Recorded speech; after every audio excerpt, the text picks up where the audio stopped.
Hi, എല്ലാവർക്കും നമസ്കാരം. ഞാൻ ഡോക്ടർ ഷാന. എൻ്റെ പുതിയൊരു വീഡിയോയിലേക്ക് എല്ലാവർക്കും സ്വാഗതം. ഇന്ന് ഞാൻ സംസാരിക്കാൻ പോകുന്നത് പീരിയഡ്സ് സംബന്ധിച്ച് എന്തൊക്കെ ബുദ്ധിമുട്ടുകൾക്കാണ് നിങ്ങളൊരു ഗൈനക്കോളജിസ്റ്റിൻ്റെ സഹായം തേടേണ്ടത് എന്നതിനെ പറ്റിയാണ്. അതിലാദ്യമായിട്ട് വരുന്നത് നിങ്ങളുടെ പീരിയഡ്സ് നോർമൽ ആണോ എന്ന് നിങ്ങൾ മനസ്സിലാക്കുക എന്നുള്ളതാണ്.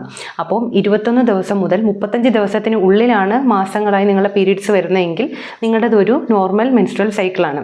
അപ്പോൾ 21-ൽ താഴെയോ 35-ൽ കൂടുതലോ ആയിട്ടാണ് നിങ്ങളുടെ പീരിയഡ്സ് വരുന്നതെങ്കിൽ നിങ്ങൾ ഒന്ന് ഒബ്സർവ് ചെയ്യേണ്ടതായിട്ടുണ്ട്. പക്ഷേ ഒരു നോർമലായിട്ട് സൈക്കിൾ പോയിക്കൊണ്ടിരിക്കുകയാണ്, പക്ഷേ ഒരു പ്രാവശ്യം മാത്രം അങ്ങനെ വന്നെന്ന് കരുതിയിട്ട് ഒരു ഗൈനക്കോളജിസ്റ്റിനെ പെട്ടെന്ന് കാണേണ്ട കാര്യമില്ല. കാരണം നമ്മൾ ക്ലൈമറ്റ് പരമായിട്ടുള്ള ഒരു ചേഞ്ച് കൊണ്ടോ അല്ലെങ്കിൽ പെട്ടെന്ന് വണ്ണം വയ്ക്കുന്നത് കൊണ്ടോ അല്ലെങ്കിൽ അതുകൂടാതെ തന്നെ എന്തെങ്കിലും ആങ്സൈറ്റി, ടെൻഷൻ അതൊക്കെ ഉള്ള സാഹചര്യത്തിൽ പീരിയഡ്സ് അങ്ങോട്ടും ഇങ്ങോട്ടും വ്യത്യാസം വരാറുണ്ട്.